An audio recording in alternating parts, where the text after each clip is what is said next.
Now, I like a bit of speed, a touch of danger as much as the next bloke, but there's a fine line between a bit of fun and, well, complete and utter carnage. And trust me, on the roads, carnage is never far away. We've collected 50 of the most wince-inducing, metal-mangling crashes ever caught on camera. It's a symphony of screeching tyres, crunching metal, and the occasional bewildered gasp. This isn't about rubbernecking, though. This is about learning from the mistakes of others, because frankly, some of these drivers should be made to retake their driving test in a tractor. So buckle up, put your phone down, and pay attention. You might just learn something that saves your neck, or at the very least, your no-claims bonus.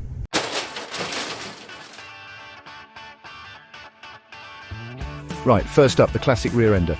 See that bloke in the Ford Fiesta? He's about to learn the hard way that texting and driving don't mix. It's amazing how many people seem to think they can multitask behind the wheel. Listen, your brain isn't some supercomputer. It's barely capable of remembering where you put your car keys, let alone handling 2 tons of metal at speed while also crafting a witty tweet. And the result, well, as you can see, it's usually a dented bumper, a sore neck, and a healthy dose of insurance paperwork.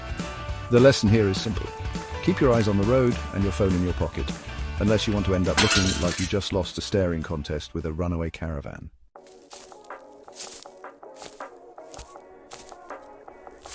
Now, we all like to put our foot down on an open road, don't we? Feel the wind in our hair, the engine roar. But there's a time and a place for that, and it's not on a crowded highway with a 70 miles per hour speed limit. This next clip, well, it's a prime example of what happens when you confuse the Autobahn with the M25. This chap in the BMW obviously thinks he's in a Fast and Furious movie, weaving through traffic like a caffeinated ferret. Problem is, in real life there's no rewind button, and when you're travelling at warp speed, even the slightest mistake can turn your car into a mangled mess of steel and regret. Remember folks, speed limits aren't suggestions. They're there for a reason, and that reason is to stop you from becoming a human projectile. So, slow down, take a chill pill, and arrive in one piece.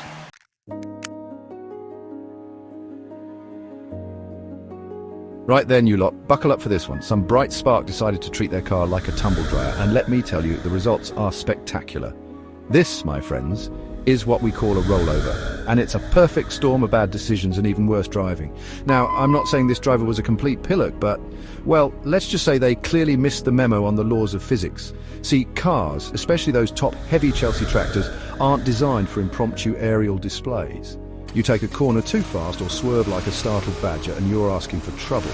And trouble, as you can see, is precisely what they found. Round and round she goes like a dog chasing its tail, except with more broken glass and twisted metal. It's a miracle anyone walked away from this one, frankly. This, my friends, is why we have speed limits, and common sense, and possibly a stiff drink after watching this footage. So remember kids, keep it slow in the corners, unless you fancy starring in your own demolition derby, and even then, I'd recommend a helmet and maybe a good lawyer.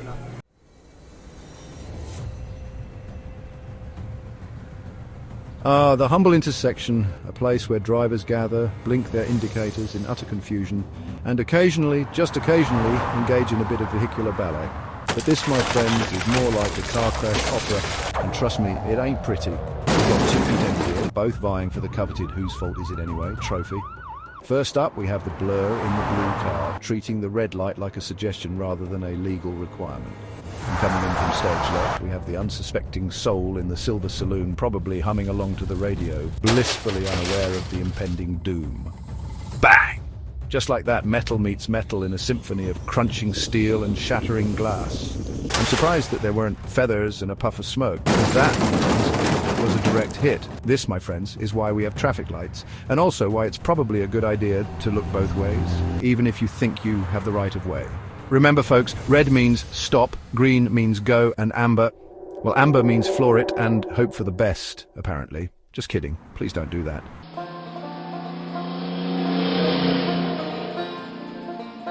Now, I like a good lorry as much as the next bloke. They're big, they're powerful, and they haul all the important stuff around, like chocolate biscuits and those little umbrellas for your cocktails.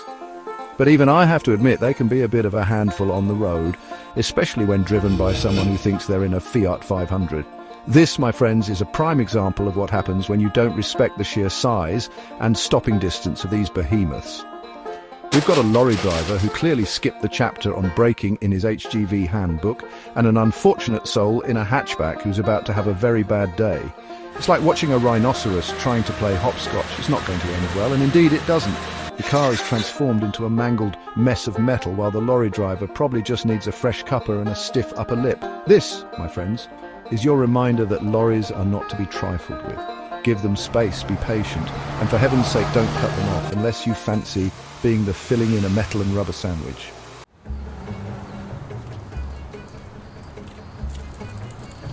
Right, here we have it, the quintessential white van, driven by a man who's clearly late for a very important date, with a bacon sandwich, judging by the state of that dashboard. And is that a load of bricks back there? Oh no, it's worse. It's garden gnomes. Hundreds of them. Now, I'm not saying that gnomes are inherently dangerous, but if you've ever tried to move a collection of those little fellas, you'll know they're heavier than they look.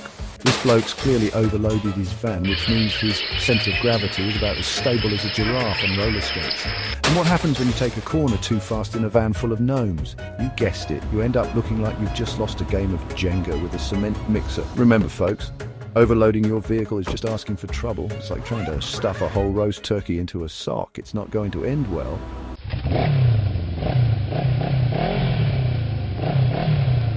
Ah, motorbikes. Those two-wheeled temptresses of speed and danger. Now, I'm all for a bit of spirited riding, but this chap's pushing his luck. Look at him, weaving through traffic like he's auditioning for Cirque du Soleil. He thinks he's found some magical gap in the space-time continuum, but what he's actually found is the back end of a very surprise Volvo. It's a classic case of lane splitting gone wrong. Remember, folks, just because you can fit your bike through a gap the size of a postage stamp doesn't mean you should.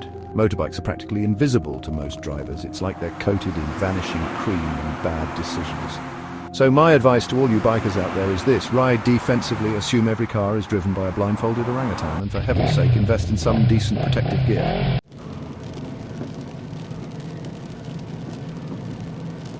Well, wouldn't you know it? It's raining cats and dogs out there, and this genius has decided to treat the motorway like his own personal slip and slide. Look at that, he's hydroplaning all over the place, completely out of control.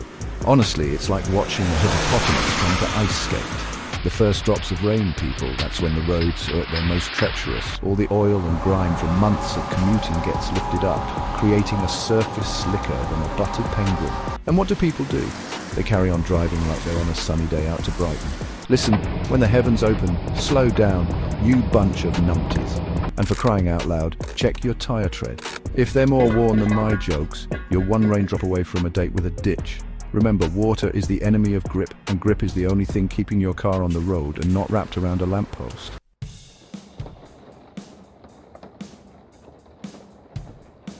Right, listen up, you lot. Driving on a normal day can be a bit of a lottery, but throw in some slippery conditions and you've basically entered a demolition derby. We're talking oil spills, wet leaves, the odd banana peel. Alright, maybe not that last one, but you get the picture. But the real villain here, the silent assassin of the asphalt, is black ice. It's invisible, it's unpredictable, and it can turn your car into a toboggan faster than you can say Richard Hammond's crash helmet. You're driving along minding your own business and suddenly, bam, you're sideways, facing the wrong way, wondering what in the bloody hell just happened. And that's when the real fun begins. Because chances are some poor sod in a Vauxhall Corsa is coming the other way, completely oblivious to the ice rink you've just discovered. And then it's a symphony of crunching metal, shattered glass, and probably some colourful language that would make a sailor blush. So, what's the lesson here? Well, for starters, slow down when the roads are slick. And I don't mean just a little dab on the brakes. I mean channel your inner grandma and drive like you've got a boot full of nitroglycerin. Trust me, it's better to arrive late than in a body bag.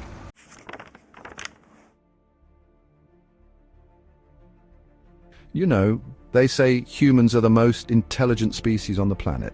But then I see someone texting while doing 70 on the motorway and I start to have my doubts. Listen, I like a good gadget as much as the next bloke, but when you're behind the wheel of a car, your phone should be as off limits as a nun at a stag party. Because here's the thing, driving a car requires your full attention. It's not like making a cuppa or stroking the cat. You've got a ton of metal hurtling along at lethal speeds, and even a split second of distraction can be the difference between arriving safely and ending up as a smear on the tarmac. And what are people so engrossed in, you ask? Checking Facebook, tweeting about their breakfast, sending angry emojis to their ex? It's utterly baffling. Look, I'm not saying you can't enjoy the wonders of technology. Just do it when you're not piloting a potential death machine. Pull over, send your texts, update your status, and then, when you're done, put the bloody phone away and drive with the focus and attention your car deserves. Otherwise, you're not just risking your own life, but the lives of everyone else on the road, and that, my friends, is just not cricket.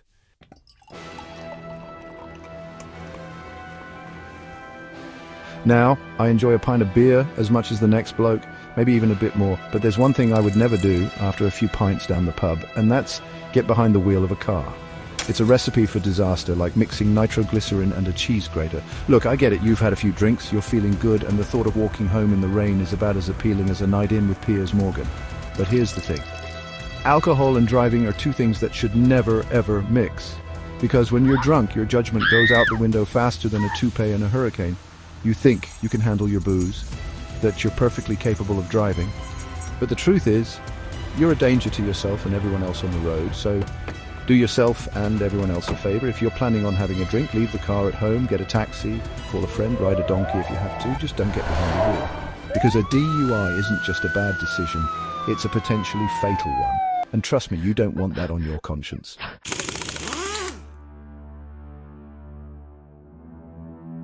Now, I like to think of myself as a reasonably handy chap. You know, I can change a tyre. I once even managed to jumpstart a tractor with a potato and some jumper cables. But even I wouldn't dare to drive a car with dodgy brakes or a dodgy gearbox. This, my friends, is what happens when your car decides it's had enough. Could be anything, really. Maybe the engine threw a rod. Maybe the brakes decided to take a holiday. Who knows? Point is, it's not pretty. It's like watching a hamster try to outrun a cheetah. And the worst part, you can't exactly pull over for a quick how to search on your phone, can you? You're at the mercy of whatever bits of metal are still hanging on. So, word of advice, take care of your car and it just might take care of you.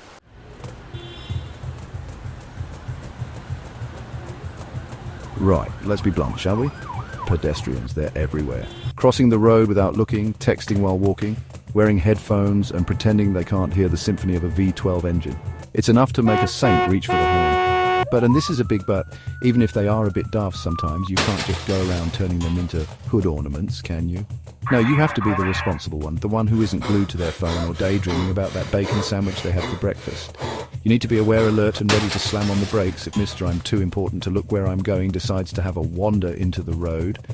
Remember, they're made of flesh and bone, not steel and rubber.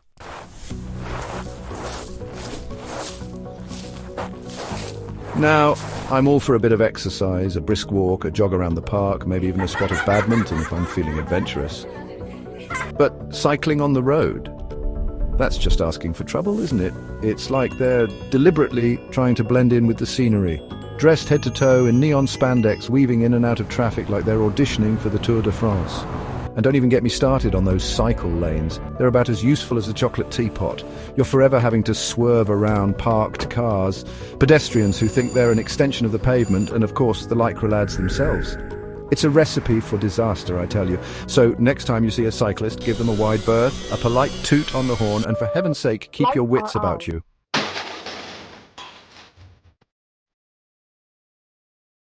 Now, I love a good supermarket sweep as much as the next bloke, but this is ridiculous. It's a car park, not a demolition derby. You'd think people would be more careful with those shopping carts, wouldn't you? 1 minute, you're reaching for the last box of Cocoa Pops. The next, bam, you've got a Ford Fiesta lodged in your boot. And let's not even get started on those white lines. You'd think they were painted with invisible ink, the way people just seem to drive right over them. It's like they think the laws of physics don't apply when you're in a supermarket car park. Honestly, it's enough to put you off your groceries. Look at this poor chap. His car looks like it's been through a car wash with a tank. It's amazing anyone escapes these car park calamities without a trip to the hospital. Honestly, they should issue crash helmets with every loyalty card. Remember, folks, a little bit of spatial awareness goes a long way. And for heaven's sake, put the phone down. Your Instagram can wait, your bumper might not.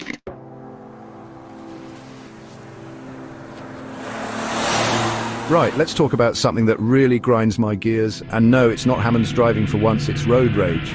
Now, I understand we've all been there, stuck behind some half-wit who thinks they're on a Sunday drive while you're late for, well, anything. But this is just ridiculous. Full-on shouting matches, hand gestures that would make a sailor blush, and the occasional flying object.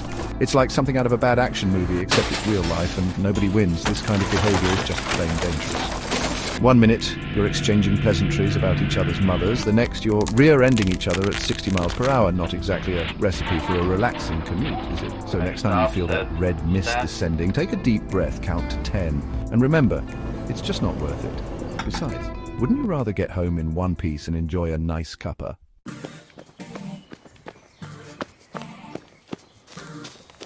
Right, this is just low, hit and run, the coward's way out. Someone smashes into you and then poof, they're gone.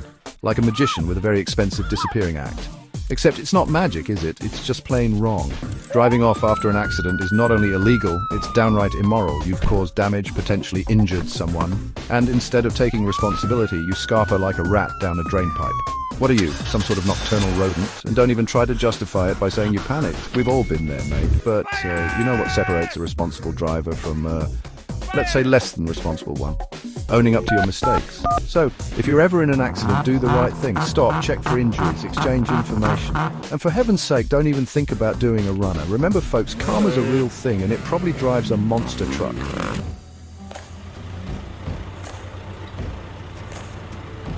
Some people, you know, they think they're invincible. They think those little white flashing lights at the train crossing are just a suggestion. Well, let me tell you something. Those lights aren't there to add a bit of sparkle to the scenery. They're a bloody warning. This, my friends, is what happens when you play chicken with a several hundred-ton locomotive. Spoiler alert, you lose every single time. And don't even get me started on the poor saps who try to outrun the train. It's like trying to outsmart a brick wall. You can't. It's just going to hurt a lot. So do yourselves a favor, yeah? Next time you see those flashing lights, just stop. Wait, and live to see another day.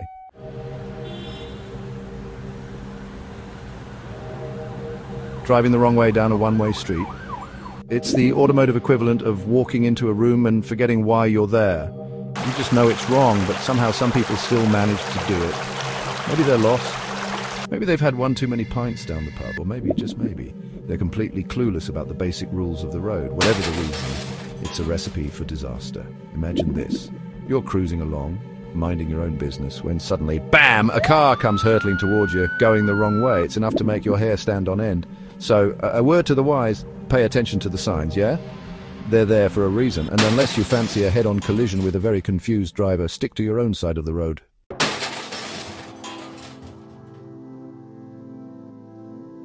You'd think a parking lot would be a relatively safe haven from the chaos of the open road, wouldn't you? A place where even the most inept of drivers could navigate without incident. Well, think again, because as we all know, parking lots can be a breeding ground for automotive anarchy. People cutting across lanes like they're on a racetrack, reversing without looking, fighting over the same parking space like a pack of rabid dogs. It's enough to make you want to leave your car at home and walk. And then there are the Sunday drivers. They emerge from the depths of the shopping mall, blinking in the sunlight, completely oblivious to the havoc they're about to unleash. They wander aimlessly, their cars bumping into anything that dares to get in their way. So next time you venture into a parking lot, be prepared. Be very prepared. Because you never know what kind of automotive carnage awaits you.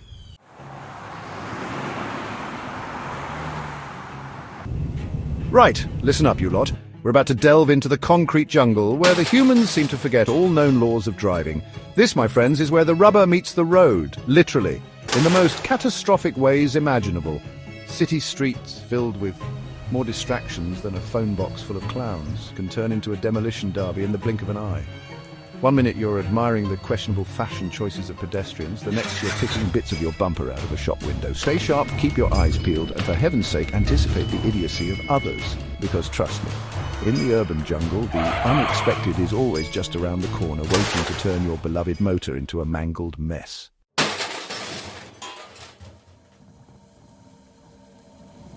You'd think a place called a parking lot would be a haven of peace, wouldn't you? A sanctuary for weary drivers. But oh no, not a chance. This is where good cars go to die a slow, embarrassing death. Dents, scrapes, and the dreaded supermarket trolley ding. It's enough to make a grown man weep. And the drivers? Well, let's just say their spatial awareness is about as sharp as a blancmange. It's a symphony of incompetence, a ballet of bad decisions, all played out in the battleground for the last parking space. So, buckle up, because in this episode, we're navigating the minefield. That is the parking lot. And remember, always reverse into a parking space. It's what any self-respecting getaway driver would do.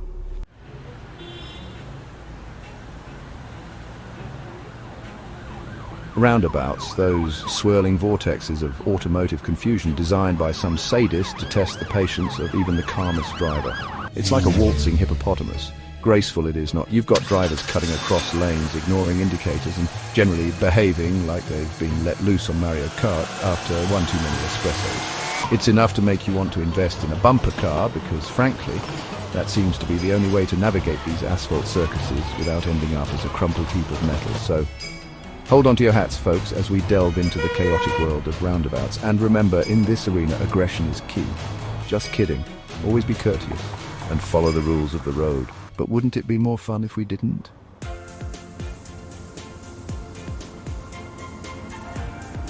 Now, you might think a car park is a haven of peace and quiet, a place to gently glide into a parking space, maybe practice your parallel parking.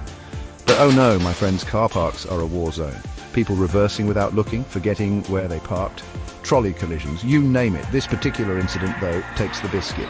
It seems someone mistook their brake for the accelerator, causing a domino effect of destruction. And the best part, it's all caught on the CCTV in glorious, grainy detail. You can almost hear the crunch of metal and the gasps of onlookers. Remember, folks, vigilance is key, even when you're surrounded by stationary cars, because, as we've clearly demonstrated, stationary doesn't always mean immobile.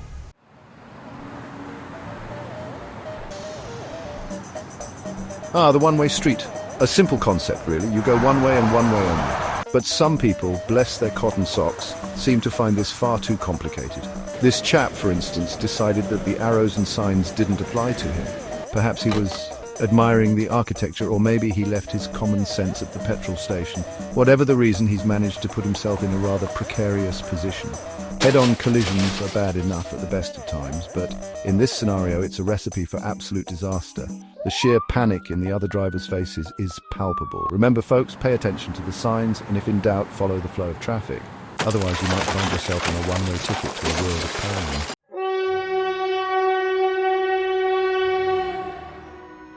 We've all been there, stuck at a level crossing, impatiently waiting for a seemingly endless freight train to chug by.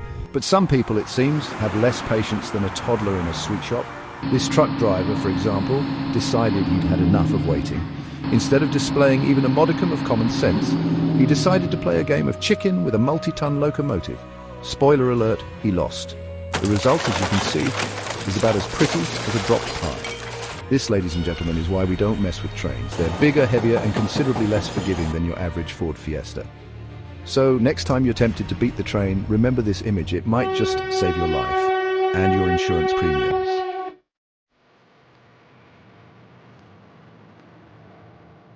Right, you'd think a car park would be a haven of peace, a place to calmly collect your thoughts after battling the open road. Not a bloody chance. This, my friends, is where idiocy comes to breed. Look at this mess. It's like someone let a herd of blindfolded hamsters loose in a toy car factory. One minute you're reversing out of your space, the next you're in a mangled metal mosh pit. And whose fault is it? Probably someone checking their Instagram instead of, looking where they're going. Honestly, people treat their cars like shopping trolleys these days. No respect for the machine. No consideration for fellow drivers.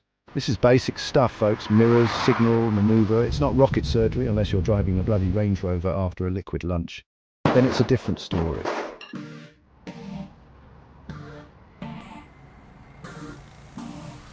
The roundabout.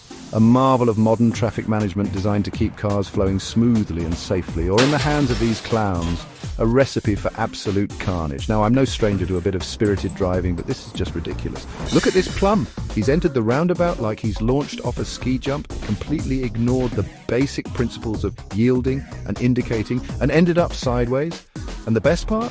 Look at the other drivers. They're just sitting there, horns blaring, as if this sort of thing happens every Tuesday. Listen, people, a roundabout isn't a democracy. It's a finely tuned ballet of gears and grit. And this lot wouldn't know first position from a first aid kit.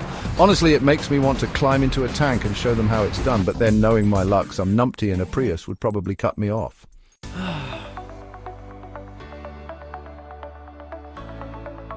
Let's be honest, we've all done daft things behind the wheel. Missed a turn, taken the scenic route by accident, perhaps even reversed out of a blind alley while whistling nonchalantly. But this takes the biscuit. This, my friends, is what happens when common sense takes a holiday and forgets to pack its sat-nav. Driving the wrong way down a one-way street isn't just idiotic, it's practically suicidal. It's like playing chicken with a runaway train, except the train can steer and probably has better insurance. And look at the driver's face. The sheer panic, the deer in the headlights expression. You can almost hear the cogs whirring as they try to figure out how they ended up in this predicament. Well, sunshine, here's a hint. Those big red signs with the arrows, they're not just suggestions. They're the difference between arriving at your destination and arriving in the next light. Honestly, some people shouldn't be allowed within a mile of the steering wheel. They should stick to what they're good at, like, I don't know, watching paint dry. At least that's less likely to cause a pile-up.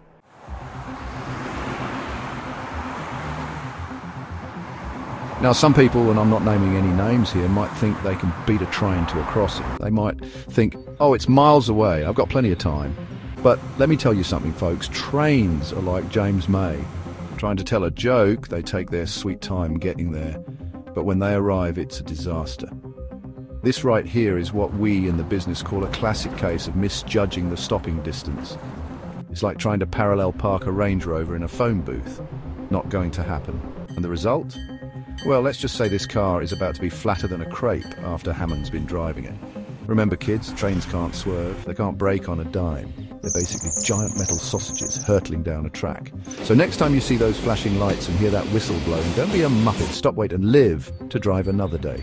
Because trust me, the only thing worse than being stuck behind a tractor on a country road is being smeared across the front of a locomotive.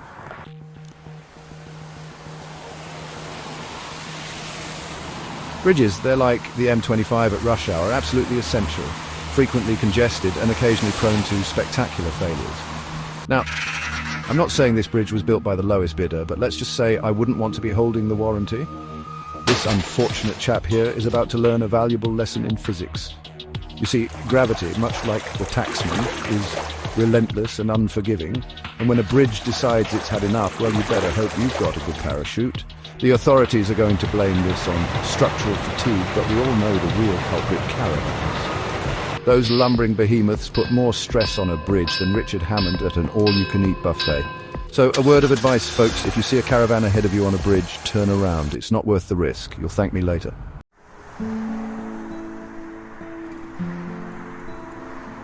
Ah, the motorway, a symphony of steel and rubber, a testament to man's need for speed and a breeding ground for absolute carnage. This, my friends, is what we call a multi-car pile-up. It's like a game of bumper cars designed by Satan himself. You see that little white van over there? Yeah, he's the one who started it all. Probably late for a delivery of rubber chickens or something equally important. One minute you're cruising along, enjoying the dulcet tones of your favorite radio DJ. The next minute, BAM! You're a participant in a metal mosh pit.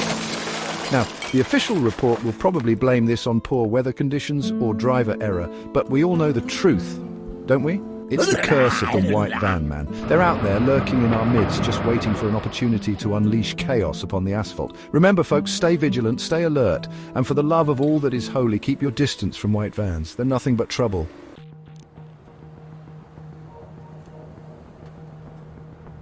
Now, I like a good parking lot as much as the next bloke. Plenty of space to park your Bentley, you know, away from the riffraff. But sometimes, even a Bentley can't escape the utter chaos that unfolds in these concrete jungles. What we have here is a classic case of domino effect. One wrong move, one misjudged turn, and suddenly it's a symphony of crunching metal and shattered bumpers. It's like someone let loose a bowling ball in a china shop, only instead of teacups, it's cars getting smashed to bits. And the worst part? Most of these fender benders are entirely avoidable. A bit of patience, a smidgen of spatial awareness, and maybe putting the phone down for a moment or two could prevent this mangled mess. Remember, folks, your car isn't a bumper car. Treat it with a bit of respect, and maybe, just maybe, you'll avoid becoming the star of our next parking lot pile-up.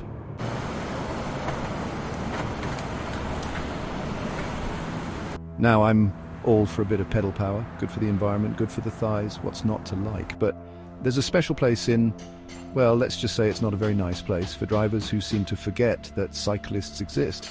This, my friends, is a prime example of why you should always, and I mean always, check your blind spot. This isn't a game of hide and seek. That cyclist isn't a particularly elusive parking space. They're a human being on two wheels, and they quite like to stay that way. A moment of inattention, a careless swerve, and BAM! You've got yourself a nasty accident waiting to happen. It's like playing Russian roulette with a bicycle pump. You might get away with it once, twice, maybe even 3 times, but eventually your luck's going to run out.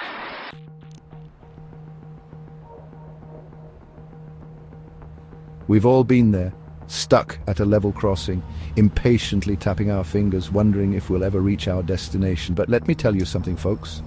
No matter how late you are, how important that meeting is, never, and I mean never, try to outrun a train. This truck driver, bless his cotton socks, clearly thought he could beat the odds. Thought he could squeeze his lorry through the closing gates before the train arrived. Well, as you can see, his calculations were about as accurate as a blindfolded dart thrower with the hiccups. The result?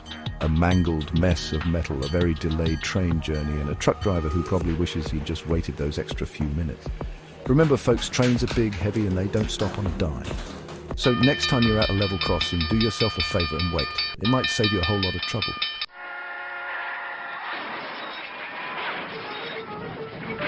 Right, you lot, buckle up because number 36 is a real humdinger. This isn't some fender bender in a supermarket car park. Oh no, this, my friends, is a proper demonstration of what happens when you treat a stop sign like a mild suggestion rather than a direct order. Look at the state of that little hatchback. It's like someone fed it through a compactor at the scrapyard. I bet the driver wished they'd spent a bit more time checking their mirrors and a little less time fiddling with the radio. Remember, folks, situational awareness, it's not just a catchy phrase, it's a matter of life and death. Now, I know what you're thinking, Jackson, why are we watching this? It's terrifying. Well, I'll tell you why, because sometimes you need a good dose of reality to remind you that cars, as much as we love them, are deadly weapons when handled by imbeciles. And trust me, the world is full of them, so learn from their mistakes, because I'd rather not see you featured in this compilation next year.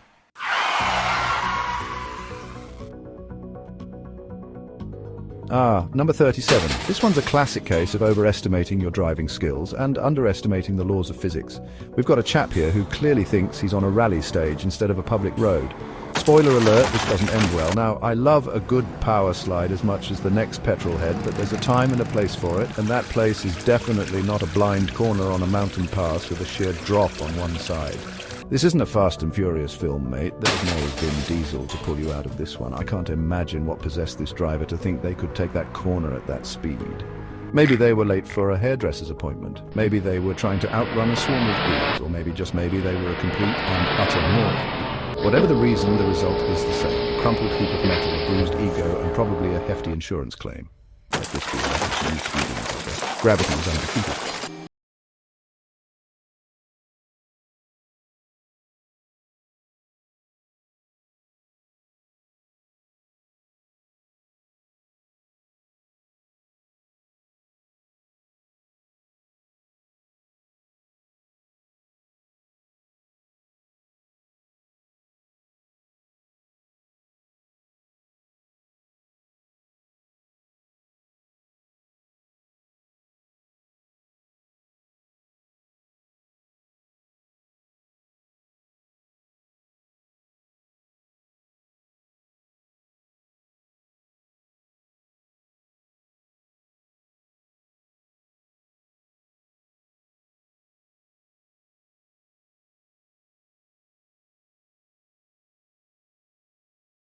When they might decide to throw you a curveball, or, in this case, a toilet paper roll.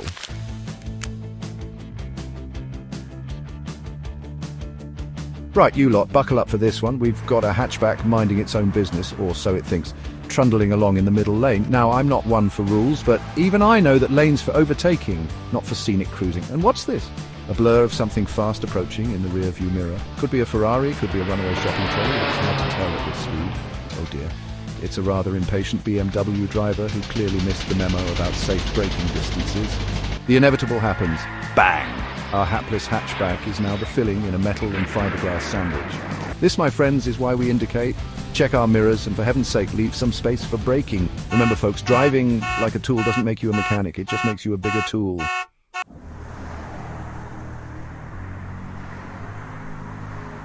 Now I have a certain fondness for trucks. They're big, powerful, and can crush a Fiat Panda like a discarded biscuit. But even these behemoths of the road can come unstuck, and when they do, it's rarely pretty. Here we have a classic case of overconfidence meeting physics. Our truck driver, likely fueled by black coffee and a trucker's breakfast, decides to take a corner at a speed better suited for a go-kart track. Problem is, trucks don't corner like go-karts. What follows is a slow-motion ballet of tipping metal and flying cargo as gravity reminds the driver who's really in charge. It's a mess, a right royal cock-up, and a stark reminder that even the mightiest can fall. The moral of the story? Respect the weight, mind the speed, and maybe lay off the bacon butties before a long drive.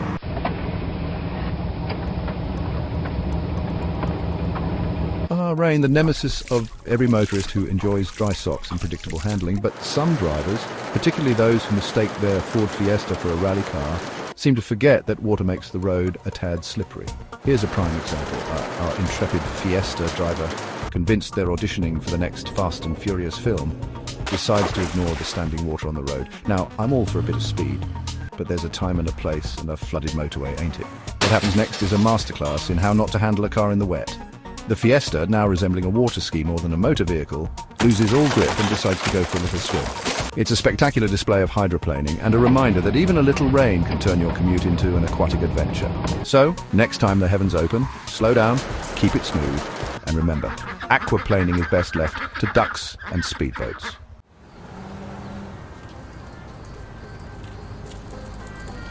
Right then, you might think you're safe in a car park, a little haven of civility away from the lunacy of the open road. You'd be wrong. Look at this. It's like someone shouted free for all and replaced common sense with a deep-seated desire to cause mayhem. Honestly, did none of these people look where they were going, indicate their turn? It's not difficult, people.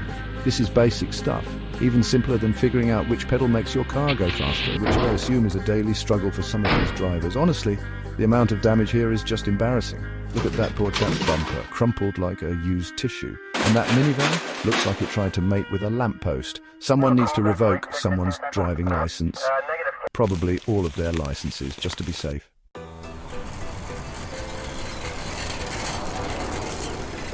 Now, I'm all for a bit of cycling, good for the environment, good for the glutes, all that. But sometimes, just sometimes, you have to wonder about the aerodynamic stability of these lycra-clad daredevils. This, my friends, is one of those times.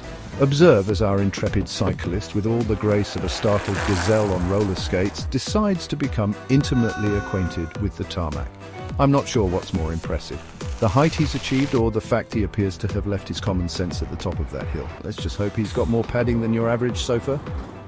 Otherwise, this is going to be a trip to Ayande. He won't soon forget.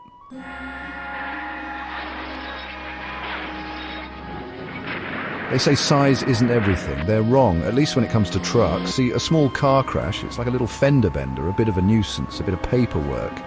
But when a truck decides to throw its weight around, that's a different story entirely. This, my friends, is what happens when a truck driver mistakes the brake pedal for a footrest. It's not pretty, it's less a car crash, more a metal sculpture exhibit. Look at the carnage.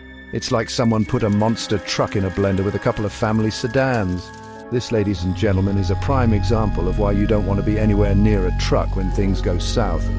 You might as well be in a bumper car with a runaway steamroller.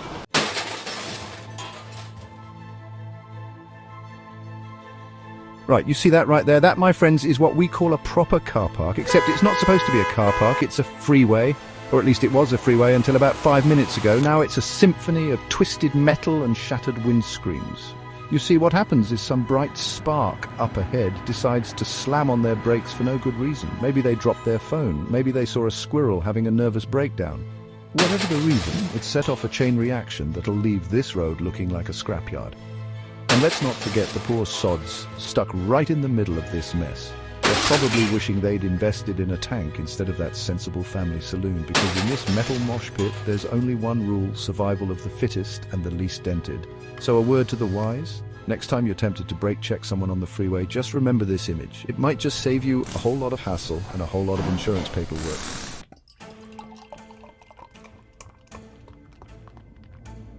Now I enjoy a pint of beer as much as the next bloke, but even I know that getting behind the wheel after a few pints is just plain idiotic. It's like trying to parallel park a double-decker bus while wearing a blindfold. You lose all sense of spatial awareness, your reaction times are about as quick as a sloth in quicksand, and your decision-making skills, well, let's just say they take a holiday to the Bahamas. And as you can see in this rather unfortunate display, the consequences can be catastrophic. Not just for the idiot who decided to play fast and loose with the booze, but for innocent people who just happened to be in the wrong place at the wrong time. So next time you're tempted to have one for the road, do yourself and everyone else a favour. Call a cab, phone a friend, or just sleep under a bush for the night. It's a damn sight better than ending up as a cautionary tale in a YouTube video.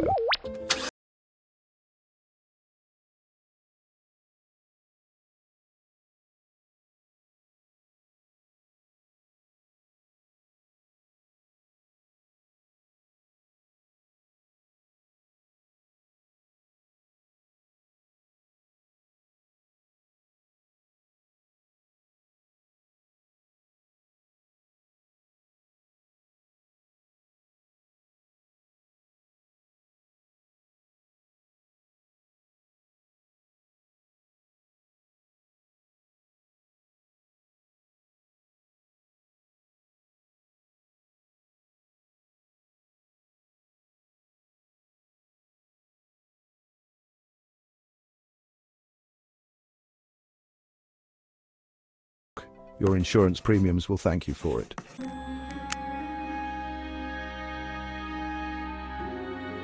Right then, you lot. Buckle up for number 48. Now, I don't know what possessed the chucklehead in this next clip, but it's a lesson in why you don't try to outsmart a train. You see those flashing lights? Hear that bell clanging? That's not a suggestion, it's a bloody order. This isn't your granddad's Morris Minor we're talking about. Trains can't exactly slam on the brakes for every idiot who thinks they can beat a 100-ton locomotive. And there it is, folks. Physics 101, courtesy of British Rail. A little reminder that metal bends, and I suspect this chap's underpants have changed colour rather dramatically. Remember, some risks are worth taking, but this is up there with using a hairdryer in the bathtub.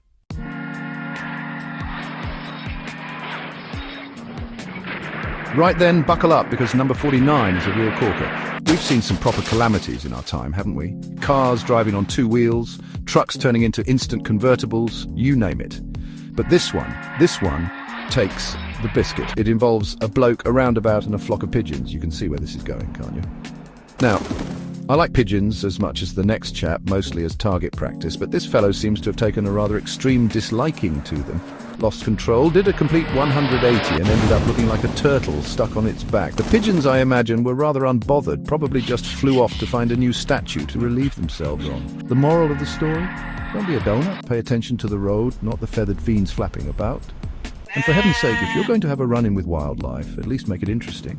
A deer, a badger, maybe even a runaway llama. Those would make for a good story down the pub. Pigeons? Not so much.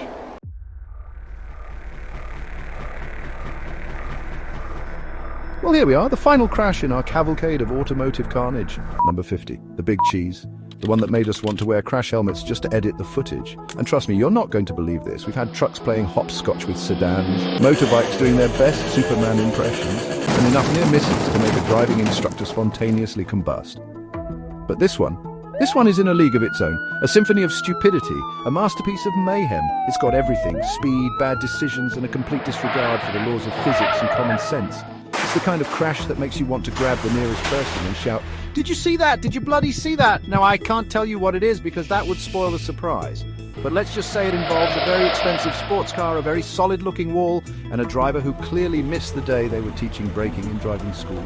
So sit back, grab a cuppa, and prepare to witness automotive absurdity at its finest.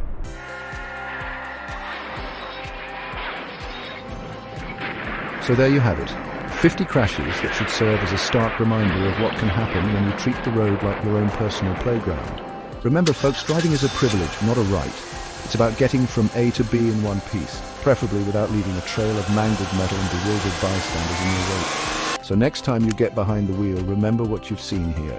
Keep your eyes on the road, your hands upon the wheel, and your wits about you. Don't be a statistic. And for heaven's sake, if you see a pigeon, just drive around it, all right? Thanks for watching, and don't forget to subscribe to CrashZone for more vehicular